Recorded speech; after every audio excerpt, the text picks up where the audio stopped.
There is a lot of demand out there for things like home services, and it's a very practical business to start.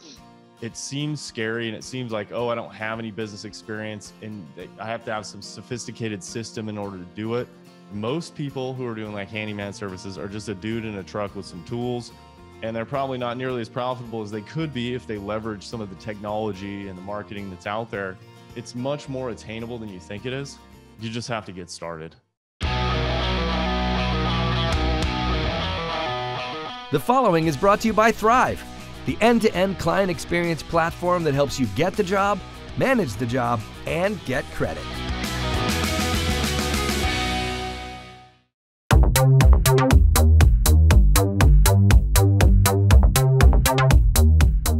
Hey, this is Gordon Henry at Winning on Main Street, and this week we have a really special guest, Dan Perry, the founder of handymanstartup.com. Welcome, Dan. Hey, thanks for having me, Gordon. Great to have you. So brief intro on Dan. In 2011, Dan started a handyman business despite having zero business experience, minimal home repair experience, and in his own words, no idea what I was doing.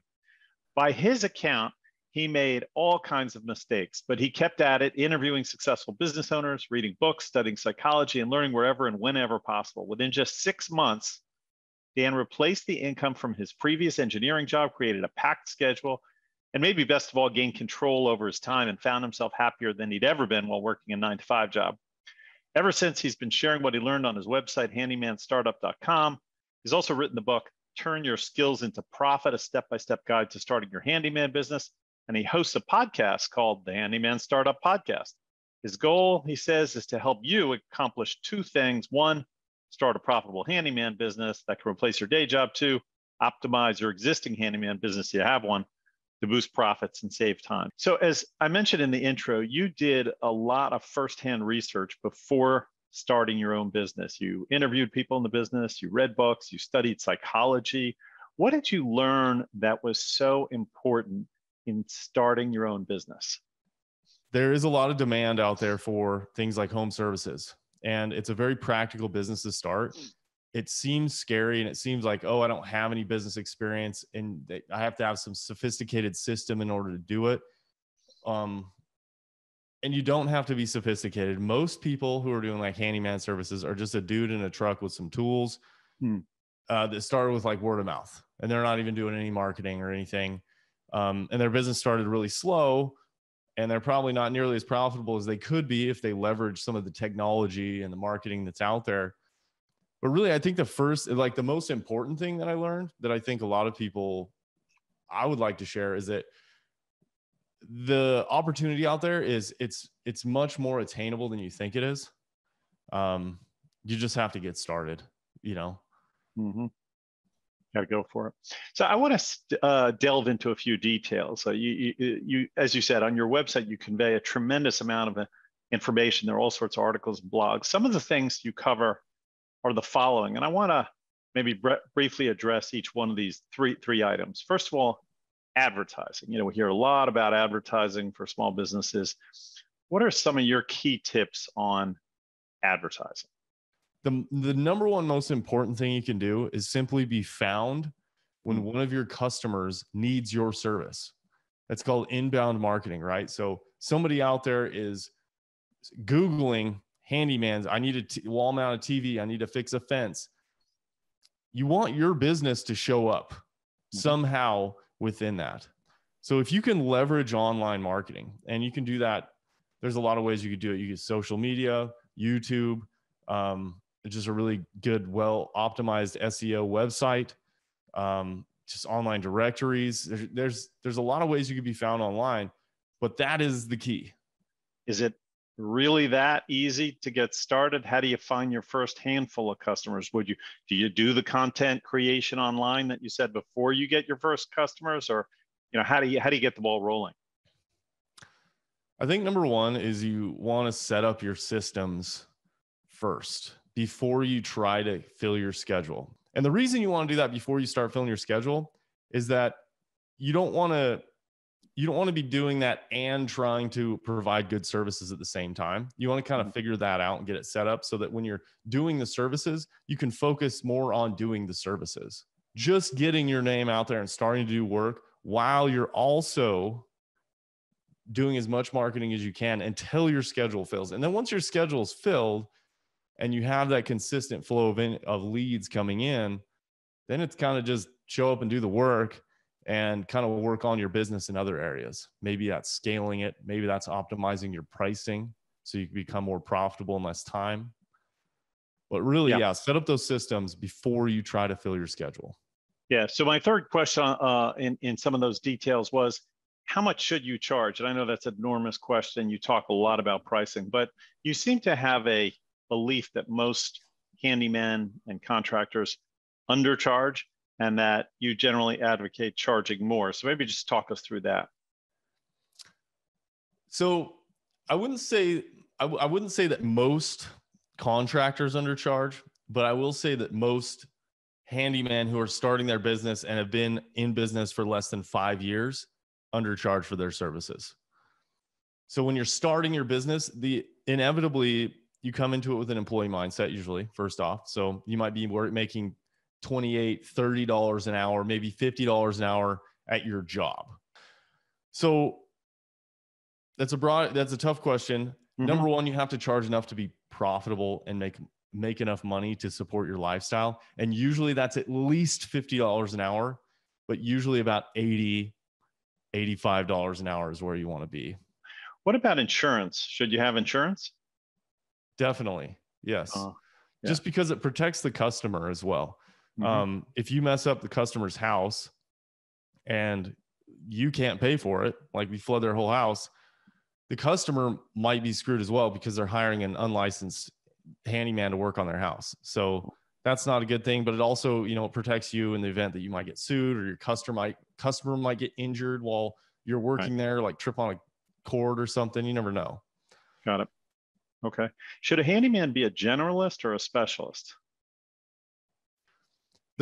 The thing about handyman, the value there is that customers don't have to work with 20 different people.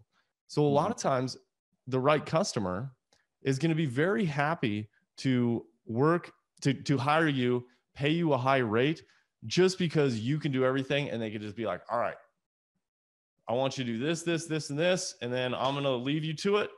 Let me know how much it is. Thanks for your help. It's your the main benefit of a handyman is saving time. So there's a lot of value there. However, if you specialize, get your marketing dialed in, that's where you can make a lot more money. We're going to continue our conversation with Dan Perry in just a minute, but first, a word from our friend Giuseppe Grammatico. Are you tired of working a dead-end job, maybe missing family events and not feeling fulfilled? Giuseppe Grammatico, your franchise guide, is here to help you figure out if a franchise can help create the life of your dreams so that you can finally achieve financial and time freedom.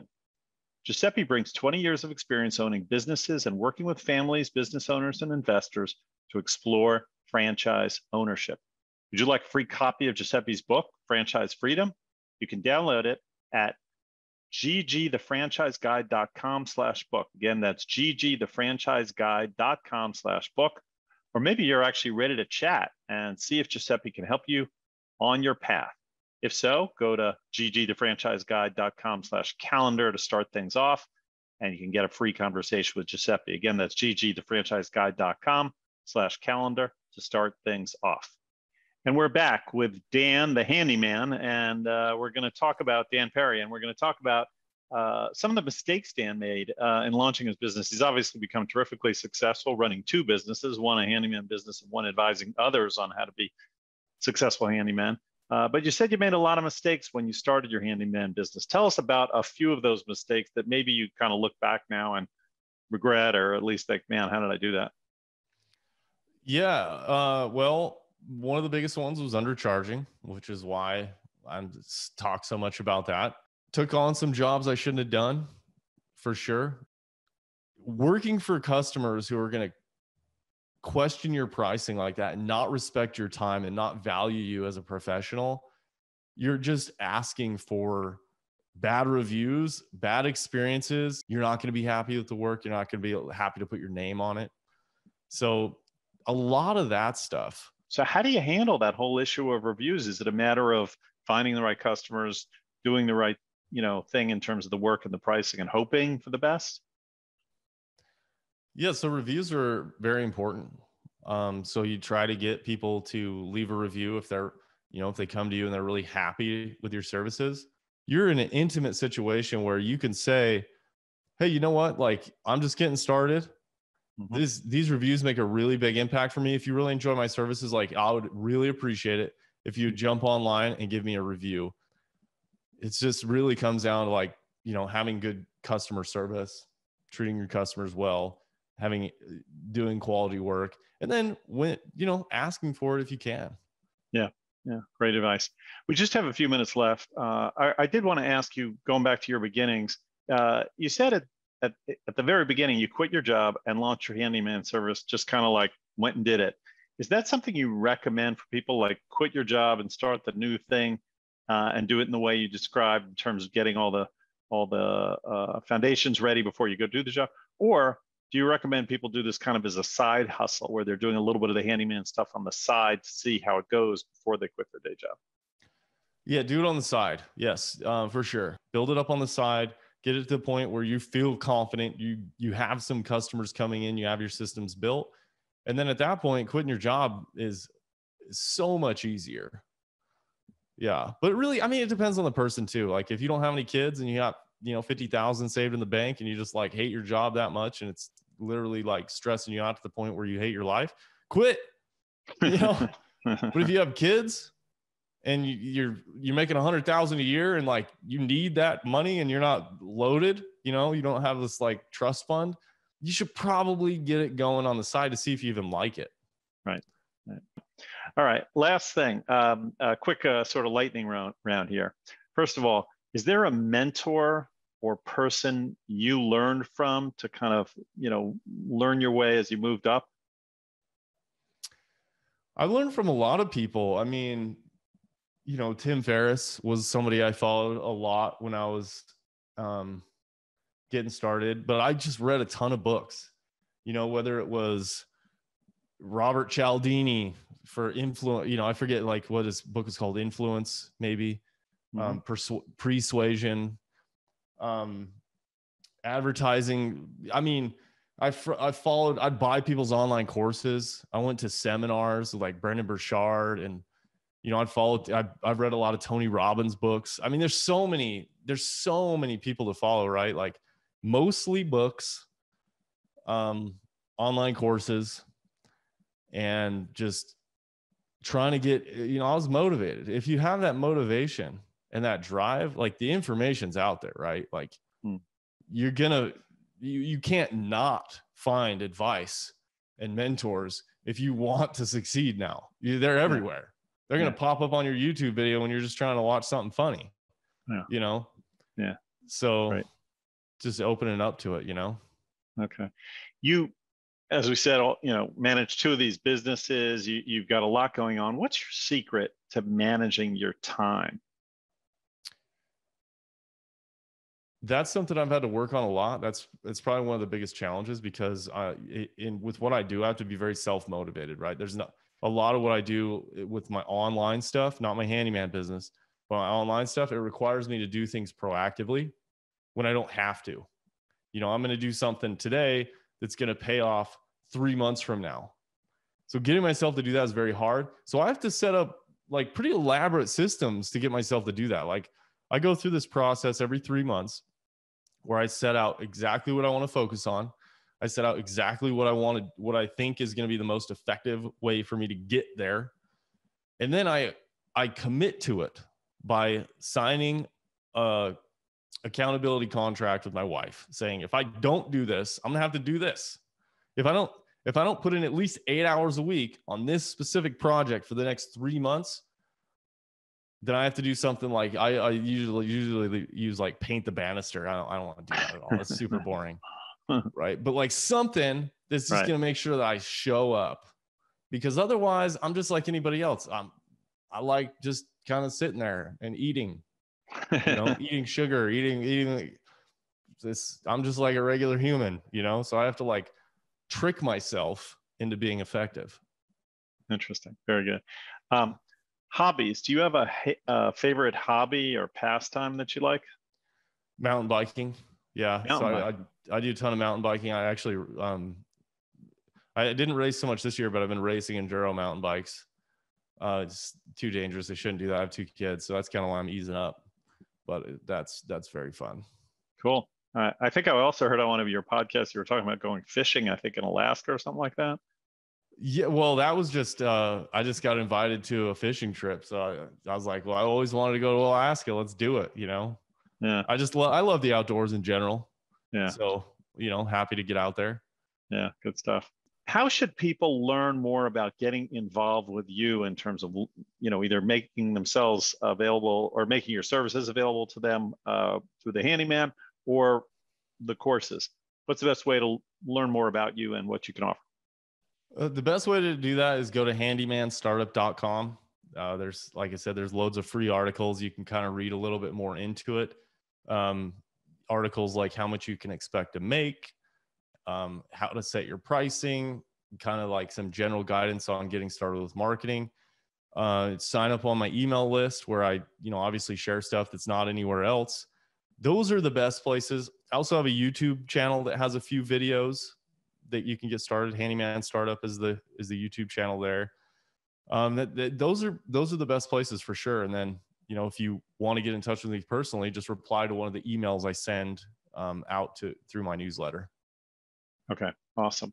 Well, Dan, I want to thank you for stopping by. Great story to tell, and really great having you on the show. Yeah, thanks for having me. Always like, connecting with other people and, getting to share my story. So hopefully somebody out there finds it valuable and maybe inspires them to go quit their job they hate and, start working with their hands. So yeah, I appreciate you being on the show. Thanks to our producer, Tim Alaman, and our coordinators, D.F. Barnett and Daniel Huddleston. And if you enjoyed this podcast, please tell a friend or colleague to subscribe, and please leave us a 5-star review. We were talking about reviews. We need them too. We'd really appreciate it. It helps us in the rankings. Until next time, make it a great week.